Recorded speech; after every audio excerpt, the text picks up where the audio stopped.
બેફામ બનતા જતા જોવા મળી રહ્યા છે। દિવસે ને દિવસે હત્યા અને મારામારીના બનાવોમાં વધારો થતો જાય છે। આવો જ એક ગંભીર કિસ્સો દાણી લીમડા પોલીસ સ્ટેશન વિસ્તારની હદમાં આવેલા નારોલ નજીક બન્યો છે। મળતી માહિતી મુજબ નારોલ વિસ્તારમાં એક વ્યક્તિ પર જૂની અદાવત અને પૈસાની લેતી દેતીના કારણે જીવલેણ હુમલો કરવામાં આવ્યો છે। ખાસ વાત એ છે કે આજ વ્યક્તિએ 11 ઓગસ્ટના રોજ કમિશનર ઓફિસ અને પોલીસ સ્ટેશનમાં અરજી આપી હતી કે તેના પર જીવલેણ હુમલો થવાની શક્યતા છે। ફરિયાદીની આ અરજીમાં સ્પષ્ટ રીતે આરોપીના નામનો ઉલ્લેખ પણ કરવામાં આવ્યો। આરોપીને આ બાબતની જાણ થતાં તેણે ફરિયાદી પર તીક્ષ્ણ હથિયારોથી હુમલો કરીને મોતને ઘાટ ઉતારવાનો પ્રયત્ન કર્યો હતો। જોકે સદનસીબે ફરિયાદીનો જીવ બચી ગયો। ફરિયાદી પરિવારના જણાવ્યા મુજબ આરોપી વારંવાર હુમલાની કોશિશ કરતો હતો।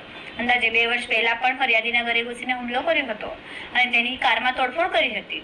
ફરિયાદી પક્ષે આક્ષેપ કર્યો છે કે હુમલો કરનાર વ્યક્તિ દારૂનો ધંધો કરતો હોવાથી બુટલેગર તરીકે ઓળખાય છે અને તેના વિરુદ્ધ અનેક ગુનાહિત કેસો પણ નોંધાયેલા છે।